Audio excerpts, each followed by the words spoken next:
Ernest Chirono is appearing to be very emotional. He is on the verge of tears. Session suspended for 2 minutes. Nakahulma na nga sa kasaysayan ng bansa ang kauna-unahang impeachment trial laban kay Chief Justice Renato Corona. Kasaysayang nag-iwan ng mapait na karanasan para sa ilan at magandang aral naman para sa iba.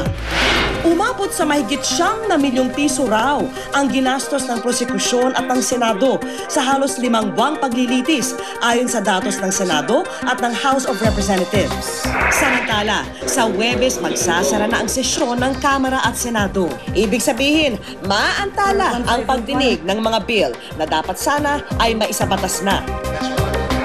Sa testimonya noon ni Corona sa impeachment court, binanggit niya na may chilling effect ang nagaganap na trial sa Korte Suprema, lalo na sa ilang mahistrado. Pagpapatalsik po ng miyembro po ng Korte Suprema, let alone the Chief Justice, may chilling effect po yan sa Korte Suprema. Mga tao lang rin po naman kami. At one point po, lalo na po nakita naman ng aking mga kasama sa Korte Suprema kung ano ang ginawa sa akin at yung aking pamilya. 2 araw matapos ang hatol kay Corona, inutos ng Korte Suprema na isapubliko ng mga mahistrado ang kanilang mga Statement of Assets, Liabilities, and Net Worth o SALIN. The NBank approved in principle the release of the 2011 SALIN in full of all judges and justices of the judiciary.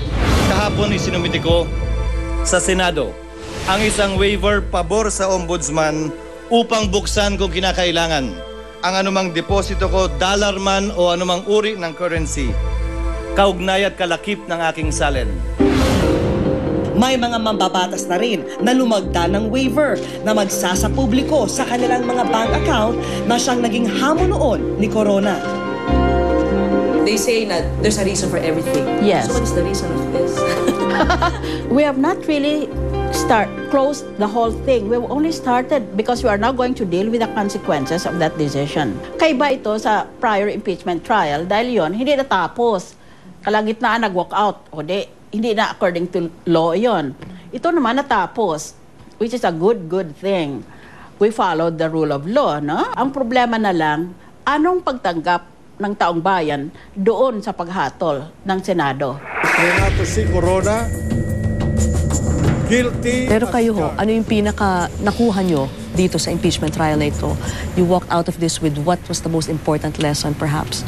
Well, I think this national episode will have a telling impact in the consciousness of many leaders and high officials and employees of the government. There is a limit to what they can do. And that if they go beyond that line, there is a law and a blindfolded lady with a sword and a scale that will challenge them and weigh them and cut their heads if they are guilty. Tapos na ang impeachment trial, na ibaba na ang hatol. Sa huli, sana ang taong bayan ang tunay na nagwagi sa labang ito at hindi mauwi sa wala ang kahihinatnan ng makasaysayang paglilitis. Ang hangad nating lahat, tapat at malinis na pamamahala ng mga taong pinagkatiwalaang iluklok sa pwesto. Kasama sina Joseph Morong at Ruth Cabal, ako po si Vicky Morales. Magandang gabi po sa inyong lahat.